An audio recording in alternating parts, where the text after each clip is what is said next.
عقل کی گندگی ہے، تو نبی کی نبوت کو نہیں جان سکا تو نبی کی حقیقت کو کیسے پہچانے گا؟ میں یہ بتانا چاہ رہا ہوں، صحابی اٹھے کہا یا رسول اللہ آپ نے مجھے ایک کوڑا مارا تھا میں نہیں ماروں گا۔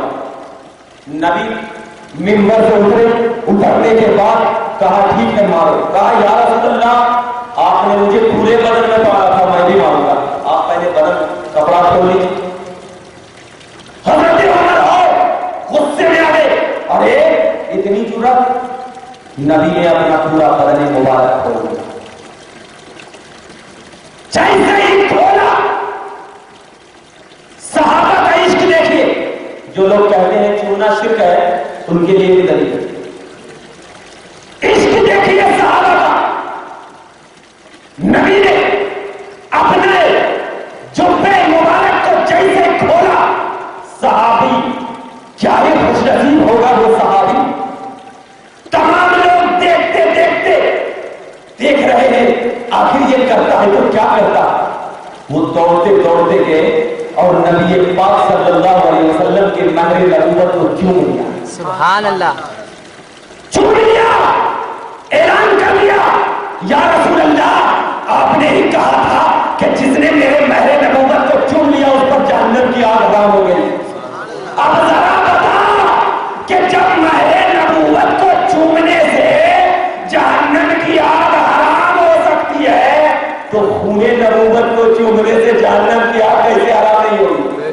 ہم غوث کے در پر جا کر غوث کی مزار کو چومتے ہیں اس لیے کہ یہ غوث نبی کا خون ہے اور یہ غوث نورانیت مصطفیٰ کی جھلک ہے، تو اب چوم لے معلوم ہو جائے گا تجھے جہنم کی آگ حرام ہو جائے گا۔ تو اب بتا چومنا ہمارے نزدیک تو جہنم سے بچا رہا ہے اور تیرے نزدیک جہنم میں ڈرا رہا ہے، کیونکہ جس نیت سے تو چومتا ہے وہ نیت صحابی کی ہونی چاہیے، لہبی کی نہیں، کیونکہ ابو لہب نے تو محمد کا ہاتھ پکڑا تھا صلی اللہ علیہ وسلم، پکڑا نہیں پکڑا تھا لیکن وہ ملا کچھ نہیں ملا۔ ابو بکر نے پکڑا سب کچھ مل گیا، سب کچھ مل گیا۔ میں پوچھتا ہوں ابو بکر تجھے سب کچھ ملا، ابو لہب تجھے کچھ نہیں ملا، وجوہات کا اس لیے کہ میں ابو بکر رضی اللہ تعالیٰ عنہ بولیں گے میں یہ سوچ کر پکڑا تھا کہ میں نبی کے نور کو لے رہا ہوں، میں نبی کے نور کو لے رہا ہوں۔ ابو لہب سے پوچھتا ہوں ابو لہب تو کیا سوچ کر پکڑا تھا؟ کہاں بشا سمجھ کر پکڑا تو تجھے مٹی ملے، اسے نور ملی۔